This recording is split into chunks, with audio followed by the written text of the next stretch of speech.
I guess all selling, or even though we're realtors, we're really in the communication business, aren't we? Well, it goes back to, and by way of full disclosure, you and I have worked together, so you know that the four topics that people are always interested in are health and safety, emotion, money, and transformation, how your life can be better tomorrow than it is today because of something you're hearing from someone. And I work with it on radio, but the way it works in real estate is that you're using Health, Heart, Pocketbook, and Transformative, because obviously buying a home or buying a building of any kind is probably one of the main purchases somebody's going to do in their whole life. It's the biggest purchase you're going to make. So it's a tremendous outlay of cash and a tremendous responsibility, and it's a big commitment. So right there, getting the most house for your money is going to be really important in getting value for whatever it is you're going to pay. That's number one. The second thing is, home is very emotional. It is the American dream to own your own home or to own a piece of land. Everybody dreams of that, and that's part of, I think, what a lot of people consider to be a successful life, is to have your own house and have your own home. And the other thing is, if you pay your bills, they can't take it away from you, and that's, again, Health, Heart, Pocketbook, and Transformative. Transformational is, and I think there was a great book that was written by a woman who writes, Megan Daum, My Life Would Be Perfect If I Lived in That House. And I think that a lot of times people have a fantasy of, if they just were living in that house, their lives would be happy, or they just had more space, or that extra bedroom, or, that yard, or whatever it is that the pool, whatever their dream is about the house. So I think there's a lot of transformational hope and fantasy about having a home. And in fact, all those fix-it shows, how you can, expand your house, make it better, paint the room chartreuse, whatever it is, all that is transformational. You will be happy if you can then live in this house. So I think just the basic topic of real estate, particularly for TV and radio, is really interesting. And then a lot of the great realtors already do a lot of the powerful communicator techniques. One of the most important powerful communicator techniques, and you and I have talked about this vis-a-vis the radio, but it's using the word you instead of we, me, I, us, or our. And a lot of times when you do a walkthrough on a property with a realtor, the way they talk to you is, this would be your kitchen. You could knock out a wall, and this could be open plan. This would be your garage. Your backyard is through there. Do you know what I mean? They already are doing that. They're already setting the scene and putting the client into the movie of owning that house already. Exactly. I love what you're saying. And you know what the best part of it so far is? Not once have you said the mastery of statistics, which I think is where a lot of our expertise is seen from the general public, is in understanding the market. And that, while it's very important and is a big aspect of what we do, I love what you're describing, the idea of putting communication in the forefront of our mind. Because again, I agree with you. The good ones already are doing it. And let's talk about just being consciously aware of what we're doing. Well, and also we are in the storytelling business. And, when you're looking at a house and you're going, this fireplace was hand-built with stones from the river out back. You tell stories about a house, and it opens people's heart, or the story of their lives. This house comes with a boat dock. Just think of the fishing you would be able to do with your kids over the summers if you had this house. It's about selling a dream. It's about selling a fantasy, and really selling a story. And it's interesting. I noticed when I was down in Los Angeles, I just was working on a documentary film, and a friend of mine is actually looking for a house. And we went around with a realtor one day, and one of the best ones, she really wanted a tree house, one that had a lot of nature. And for $1 million, you could buy Harrison Ford's first house in L.A. that he built, because he worked as a freelance contractor before he became an actor. Right. And this was his first. It was like a 3-bedroom house, but the whole thing was made out of wood, and it had a lot of decks, and he built a lot of it with his own 2 hands. And you could buy Harrison Ford's house, the first house that he lived in, and it was up on a hill, and it felt very rustic, and it was really lovely. And, again, the story that Harrison Ford had owned it, made everybody just want to go see that house. Oh, yeah, I want to go see it. I'm going to go Google it. Well, yeah, and absolutely. So really what you're saying is, and maybe if I could I'll just reiterate what I think I'm hearing, is that effective marketing tells a story. And when I think about marketing that I remember, even from 30, 40 years ago, well, not 40 years ago, but 30 years ago maybe, is really in its essence was a story that I was being told, be it Colgate or Fruit Loops or more modern products. Absolutely. And I think, when you're, any kind of selling is really, nobody likes the hard sell. Mm-hmm. Nobody. But everybody believes that if you make a purchase, your life is going to be better. That's what buying stuff is about. There's two levels of being a consumer or a customer. One is buying things that you absolutely need to make your life work. And then there's a second level, which is buying things that you would like to make your life work. And so a house is really both things. A house is aspirational. If you don't have kids but you'd like them and you buy that third bedroom, that's because you're hoping. You're optimistic. You're hoping that you're going to have the opportunity to have a family and be happy in that house. But it's really, every time you buy a house, it's really about buying happiness or buying a better life. I think that's a lot of what that's about.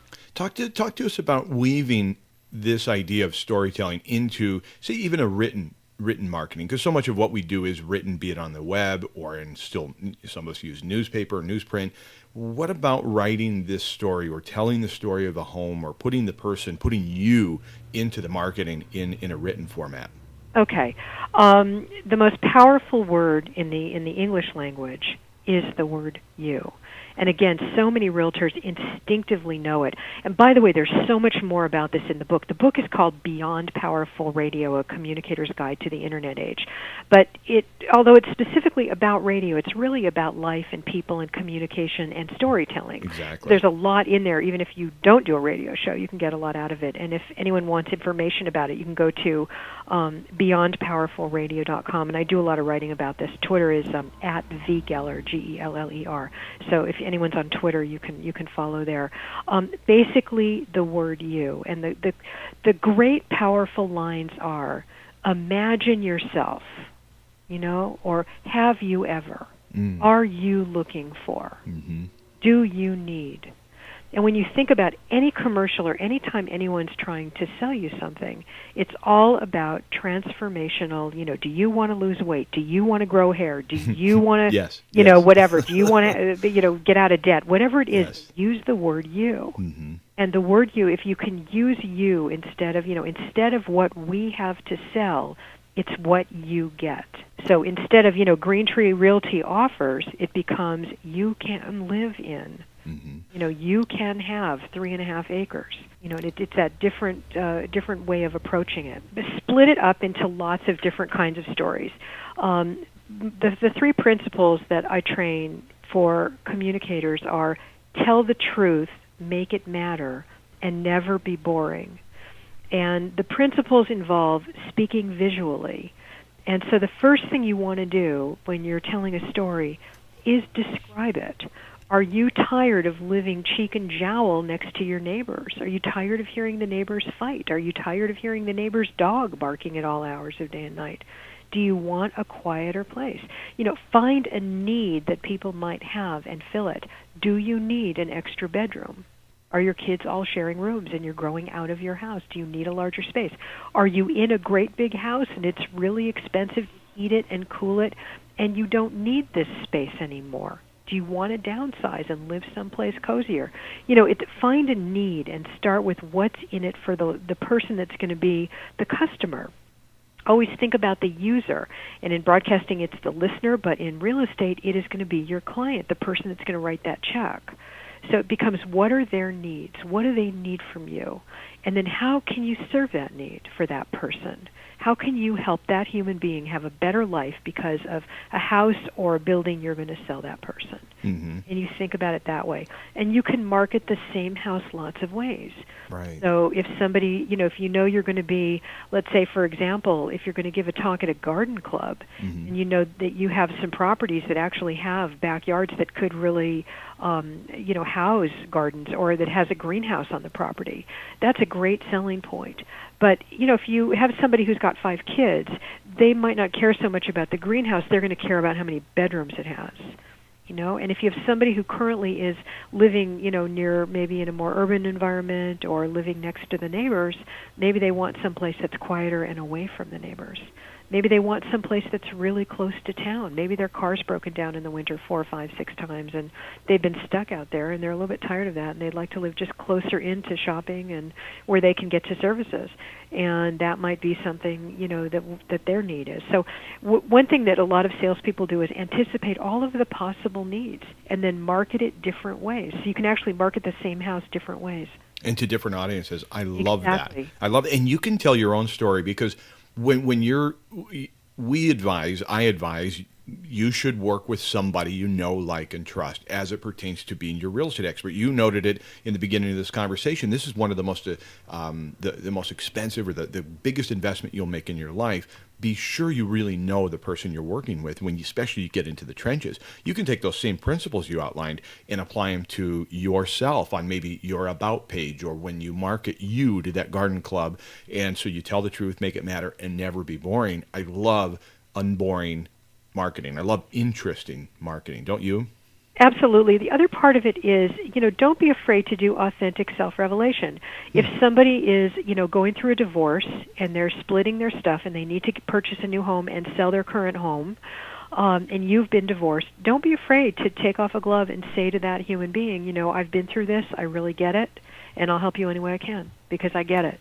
To understand if somebody's newly married and if you are in a good marriage and you really understand what it's like to have a happy household with somebody, then you can reveal that.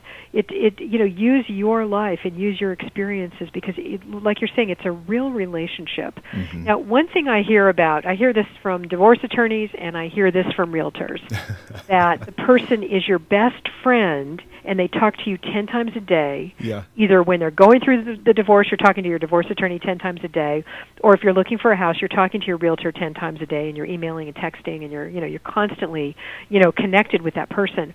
The minute you're in the house, you're like, there's like this letdown, because the realtor's like, I used to talk to this guy 50 times a day, and now I haven't heard from them. Got a Christmas card, whatever. Right. Because the relationship is finite. And so go into it knowing, if a relationship develops beyond the real estate, the business at hand, that's great. But you have a task at hand, and you're like war buddies. You're like fighting a war together. You're buying a house together. You're helping this person achieve a task. And so understand that it is a finite relationship, and during that time you'll do anything for that person to make this deal happen and get them in the right house.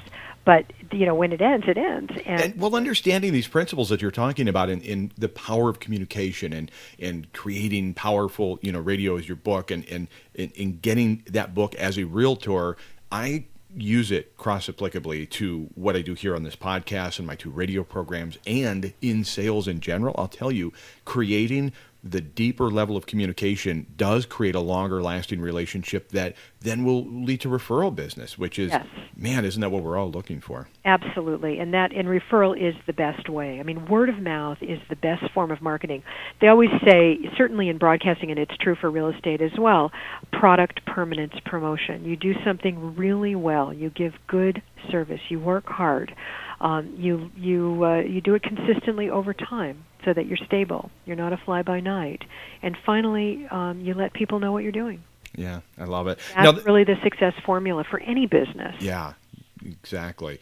And I know, again, having hosted these programs now for a few years, it's my impression media is always looking for good, interesting content. And so as realtors and real estate experts, we are content. We can be very valuable content to a media, be it a radio, television, internet, blogger, or newsprint.